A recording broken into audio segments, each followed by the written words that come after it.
to the overall cooperative movement. That's who we are.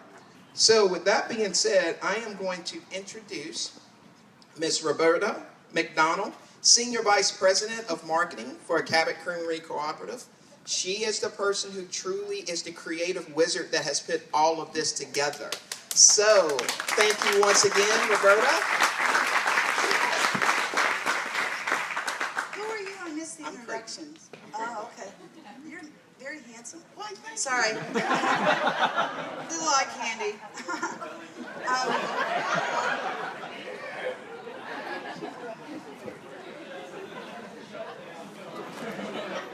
Should I turn off the mic now?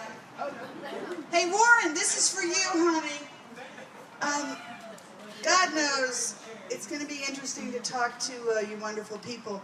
I've actually worked for Cabot Creamery for about 29 years, and if you didn't hear it, it's hashtag Cabot Farmers if you're on social media.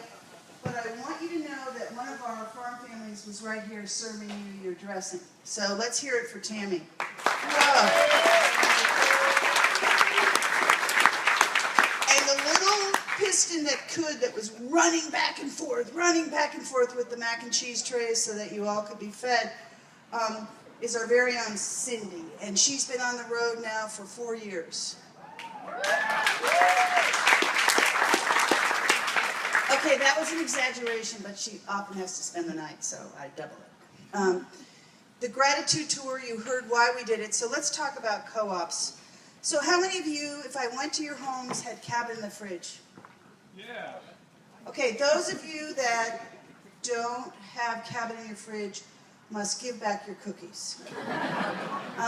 It's very important to me that you understand we're talking to you one co-op to another. I was romancing some of the people at the beginning, explaining the legend of how we grew. I quite literally, when I joined the company, it was completely bankrupt. I had recently dismounted the pumps and scraped off the makeup from Manhattan and San Francisco, and I was coerced into working for this little co-op. I mean, literally begged. And only after I got there did they tell me they were almost bankrupt. So with no money to start the brand rolling, we put the farmers in t-shirts. I'm a farmer, I'm an owner, and we sent them into grocery stores. I had to beg them to not also wear them in the barn. We put them on the slopes. We logged cheddar hunks at tourists. We live in a state blessed with tourism. We grew a little bit, but it was North Carolina, and this is not an exaggeration, North Carolina that for the first time, and this is over 27 years ago, would put Cabot coupons in the electrical bills. And they still use mail.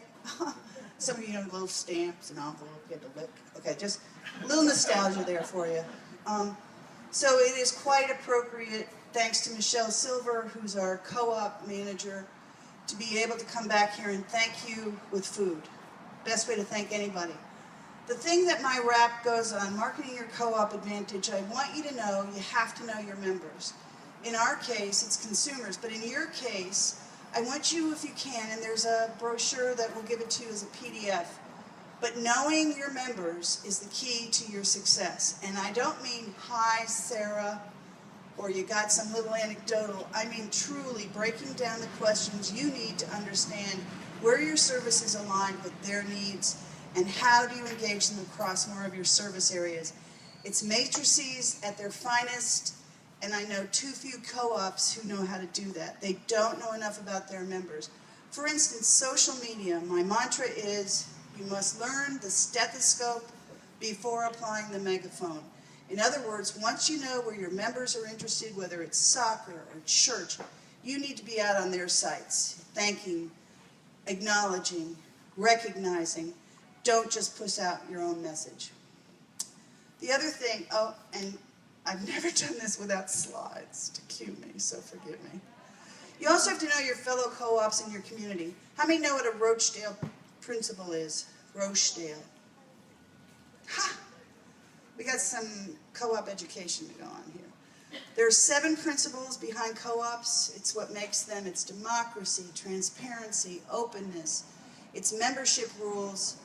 And in Cabot, to make the point that the farmers, and believe me, not one farmer when I joined the company understood they owned the company. They thought they were just shipping their milk somewhere. thing that I started to do was I published an annual report, like you would a stockholder. It was like an owner's guide, okay?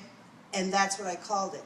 So here it had the annual report information, but it was an owner's manual. So the farmers started to understand this is their company. This isn't, and that's the same with your members. This is their credit union.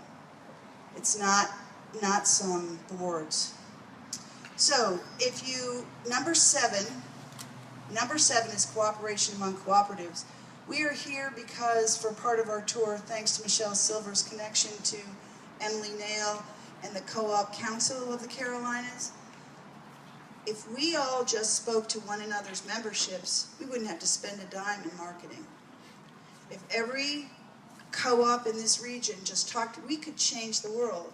And one of the things we're going to do is probably help you annotate your volunteer service. What business do you think you're in? It's always my question. Anyone want to tell me what business you're in? What? Ha!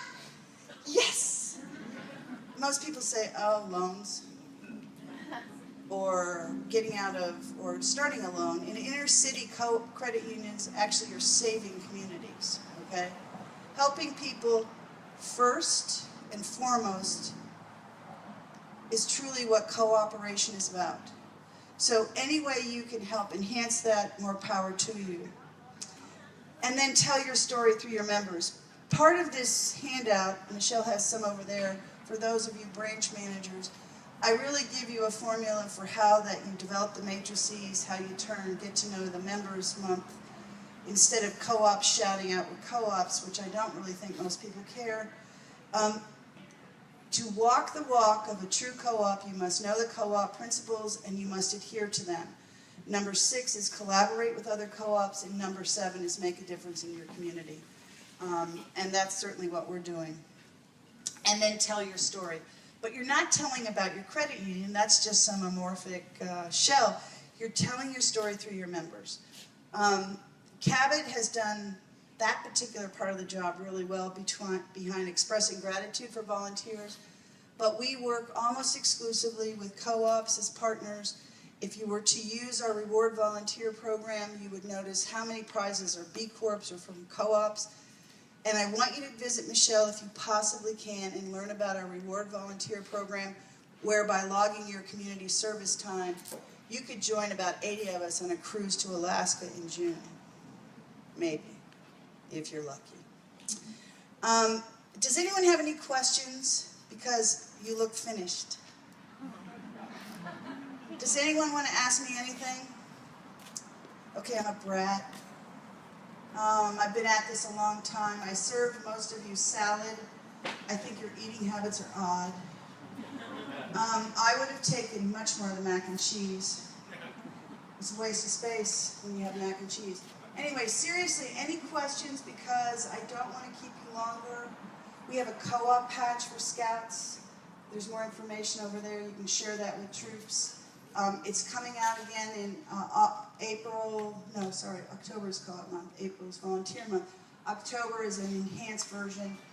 We've taken a lot of the CUNA programs, sharing health, wealth, and modified to include health, not just growing wealth. And now I'm going to ask 4 questions, so some of you will be eligible to win a Cabot take-home prize. We will come to your, no. Okay, how many of you know when Cabot was started? Anybody? Closest year, shout it out. Yes, winner, winner. You just read it on the logo. You are a good man. That's how you win in life, too, is paying attention. Okay, what was the first thing I did when I had no money whatsoever for the farmers? What did I do? How did I start the brand rolling? I heard that. Who said that? You win. Is there 2 more?